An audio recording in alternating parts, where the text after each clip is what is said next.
नमस्कार, limelight network में आपका स्वागत है और आप देख रहे हैं लाइमलाइट न्यूज। आइए डालते हैं नजर आज की खास खबरों पर। आप देख रहे हैं लाइमलाइट मीडिया टीवी। इस वक्त हम मौजूद है एसके मेडिकल हॉस्पिटल में, जो कि नरियावल पर स्थित है। यहाँ पर डॉक्टर सौम्या सिन्हा जी हमारे साथ हैं। बात करेंगे उनसे आज के दौर में जो महिलाओं के में जो बीमारियाँ पाई जा रही हैं उनको क्या कारण है और उनसे बचने के क्या उपाय हैं। सौम्या जी, सिन्हा जी, स्वागत है आपका। नमस्कार, थैंक यू। मैम, सबसे पहले जानना चाहते हैं, महिलाएं जो देखा जाता है आजकल जैसे कि अधिकतर बीमारी की चपेट में है, तो क्या कारण रहता है? इनकी लापरवाही सेहत के प्रति है या फिर किस तरीके से देखती हैं आप इसे? महिलाएं जो अभी की हैं, ये लोग, मेरा सबसे बड़ा दुख इस बात का है कि ये लोग खुद पे ध्यान नहीं देती हैं। मतलब इन्हें लगता है कि परिवार में सबको लेती हैं, बट ये भूल जाती हैं कि महिलाएं परिवार का फाउंडेशन है। अगर वो स्वस्थ नहीं रहेंगी, वो खुश नहीं रहेंगी, तो बाकी लोगों के वो ध्यान नहीं रख पाएंगी। बट वो अपने आप को लेके बहुत केयरलेस रहती हैं। वो समय पे विटामिन्स नहीं लेना, अपने आप। डॉक्टर साहब, हमारे जो समाज में आजकल महिलाओं के प्रति लोग जागरूक नहीं है या महिला खुद अपने प्रति जागरूक नहीं है, इसको किस तरीके से देखती हैं आप और क्या होना चाहिए? जी, इसको मैं सबसे ज़्यादा इस तरह से देखना चाहती हूँ कि महिलाएं अपने आप को नेग्लेक्ट करती हैं। वो भूल जाती हैं कि वो परिवार का फाउंडेशन है। They are the building ones. वो परिवार को जोड़ के रखती हैं। अगर वो मजबूत नहीं रहेंगी, वो स्वस्थ नहीं रहेंगी, तो वो परिवार में बाकी लोगों को भी ध्यान नहीं दे पाएंगी। बच्चे भी कमज़ोर हो रहे हैं, हस्बैंड्स को भी प्रॉब्लम्स हो रही हैं, जस्ट बिकॉज कि महिलाएं खुद पे ध्यान नहीं दे रही है। पहले खुद को ध्यान दें, खुद को स्वस्थ रखें, फिर वो सबको कर पाएंगी। क्योंकि जैसे कहा जाता है मेडिकल साइंस में कि healthy heart, healthy mind keeps a healthy body and that lead to healthy family. तो एक ये चीज़ है। मैम, महिलाओं में यानी कि जो औरतें हैं वो बच्चों के साथ कंटिन्यू बच्चों के साथ वही अक्सर रहती हैं, तो वो उसके साथ उनकी स्वास्थ्य ठीक न होने से बच्चों पर भी उसका पूरा इफेक्ट होता है। Exactly. तो बच्चों को भी उसकी चपेट में आ जाते हैं, बच्चे भी बीमारी की जद में आ जाते हैं। तो इसके लिए उनको क्या ऐसा करना चाहिए बच्चों को खुद को सुरक्षित रख सकें? महिलाओं को जैसे अब देखिए, जिससे एक बहुत छोटी सी मैं एग्जांपल दे रही हूँ, सर्दी खांसी की। कि अब महिलाओं को हल्का सा लगा कि मुझे थोड़ी सर्दी खांसी की सिम्टम आ रही है, बट वो दवा नहीं लेंगी, वो छोड़ देंगी कि अरे ये तो मैं घर के घरेलू नुस्खे से अदरक की चाय पी के ठीक कर लूँगी। अगर किसी चीज़ को वो जड़ से ख़त्म कर लें, शुरू में ही दवा स्टार्ट कर दें, पहले दिन से ही अगर वो 3 दिन की एक दवा, सिंपल सी एंटीबायोटिक का कोर्स होता है, स्टार्ट कर लें, तो फिर ना उन्हें इन्फेक्शन होगा, ना उनके कारण बच्चों को और हस्बैंड को या बाकी घर वालों को इन्फेक्शन होगा। तो ये सिंपल सी कुछ चीज़ें हैं जो अगर बच्चे खुद पे ध्यान दें, महिलाएं खुद पे ध्यान दें, तो अवॉइड कर सकते हैं। और बच्चे भी, जैसे अगर महिलाएं बीमार हैं फिर भी वो बच्चे को पकड़ रही हैं, अपने पास रख रही हैं, अपने से खाना खिला रही हैं, वो भूल जा रही हैं कि बच्चों को अफेक्ट हो रहा है इस चीज़ से। देखिए, वो प्यार से करती हैं, बट वो भूल जाती हैं कि उनकी बीमारी बच्चों को जा रही है।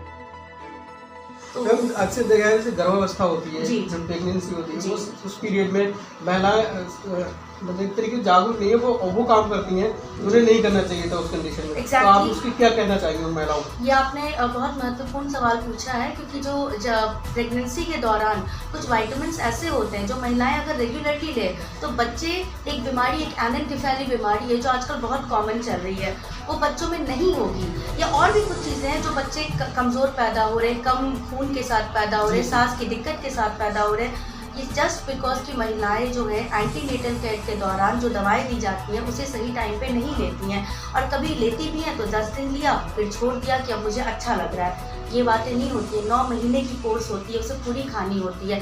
महिलाओं में खून की कमी हो जाती है, जिसके कारण बच्चे नॉर्मल डिलीवरी नहीं कर पाते हैं, जिसके कारण ऑपरेशन में हमें अलग से खून लेना पड़ता है, खून मंगवाना पड़ता है। इससे भी पेशेंट परेशान होते हैं। तो पेशेंट ये भूल जाते हैं कि डॉक्टर खुद के लिए नहीं बोल रहे हैं, पेशेंट के लिए ही बोल रहे हैं, क्योंकि उनके अंदर खून की कमी थी, इसीलिए हमें ये स्टेप लेना पड़ा। और ये खून की कमी क्यों हुई? एक सिंपल रीज़न है कि उन्होंने दवाएं सही टाइम पे नहीं दी हैं गर्भ व्यवस्था में।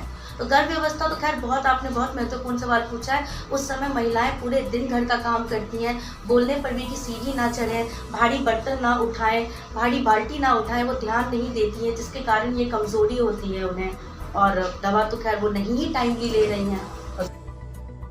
अच्छा, ये देखा गया है अक्सर जो मोटापा जो औरतों में अक्सर देखा गया है कि मोटापा ज़्यादा होने लगा है। जी। पहले के मुकाबले में आज जो है स्थिति दूसरी बदली हुई है। क्या हो रहा है? इसके खान पान का असर है कि क्या है? देखिए, पहले के समय से अभी का वातावरण भी अलग है, प्रदूषण भी बहुत ज़्यादा है। अब खान पान पहले जितना हेल्दी भी नहीं रहा है। पहले बिना फर्टिलाइजर वाले सब्जी होते थे, अब तो इतना सारा खाद हो जाता है, वो बात अपनी तरफ है। दूसरी बात ये है, महिलाओं को मैं बहुत बार बोलती हूँ कि थोड़ा सा एक्सरसाइज हमारे बॉडी के लिए बहुत ज़रूरी है, स्पेशली फीमेल्स के लिए, क्योंकि एक सर्टेन एज के बाद हमारे जॉइंट्स के प्रॉब्लम आता है, स्टिफनेस होने लगती है, हमारी हड्डी की दिक्कत होती है। महिलाओं की हड्डी एक उम्र के बाद घिसने लगती है, ऑस्टियोपोरोसिस में चली जाती है, उन्हें कमर का दर्द, उन्हें पाँव का दर्द, बहुत प्रॉब्लम होता है। तो इसके लिए उन्हें थोड़ी वर्जिश करनी चाहिए, सुबह शाम वॉक करना चाहिए। अब समझाने पर भी वो कहते हैं कि हम तो घर का काम कर रहे हैं। देखिए, घर के काम में हम साधारण तरीके से चलते हैं, और जब हम वॉक करते हैं, टहलते हैं, तो हम ब्रिस्क वॉक करते हैं, जो हमारी सेहत के लिए अच्छा असर करता है, हमारी मेटाबॉलिज्म को बढ़ाता है। इन चीज़ों को महिलाएं बिल्कुल ध्यान नहीं देती हैं। बेसल मेटाबॉलिक रेट जब कम होने लगती है तो वजन बढ़ने लगता है अपने आप। ये सारी चीज़ें जो है हमारी जॉइंट पे, घुटने पे, एंकल पे, हर जगह असर करता है। और आप देख रहे होंगे कि अभी नए समय में महिलाएं घुटने के दर्द से, कमर के दर्द से बहुत प्रताड़ित रहती हैं। तो इन सब चीज़ों के लिए थोड़ी वर्जिश, अपने लिए समय निकालें। सबसे महत्वपूर्ण बात है, अपने लिए समय निकालें, सुबह शाम आधे घंटे का थोड़ा सा वर्जिश रखें। अच्छा मैम, और भी एक सवाल है जी। जो कि अक्सर देखा जाता है, पहले के से अब में ये फ़र्क देखा गया कि पहले महिलाएं जो थी नॉर्मल रहती थी, जी। आज यह है एक नई समस्या जैसे स्तन कैंसर जो जी। है ये बहुत बड़ी समस्या है और अक्सर ये महिलाओं में पाई जाने लगी है। क्या कारण है इसमें? नहीं, स्तन कैंसर देखिए पहले भी होंगे, लेकिन इतना अवेयरनेस नहीं था, और अभी भी लोग इस चीज़ को अवेयर नहीं है। देखिए, एक तो कैंसर का सबसे बड़ा रीज़न जो मैंने खुद बोला कि आजकल हम लोग जो खान पान कर रहे हैं वो बहुत प्रदूषित है। और आपने अभी नई स्टडी WHO की भी निकली है, जिसमें ऐसा नहीं है, लोग सोचते हैं कि नॉनवेज वेज, ऐसी कुछ बात नहीं है। आजकल वेजिटेरियन खाने में भी उतनी ही मिलावट है, क्योंकि हमारी मिट्टी में बहुत खाद डल रहा है। तो उन चीज़ों के कारण कुछ कार्सिनोजेनिक चीज़ें हैं जो हमारे शरीर में आ रहे हैं। दूसरी रीज़न अवेयरनेस की है। महिलाओं को बहुत बार बोला जाता है, एक छोटा सा वर्ड है स्क्रीनिंग।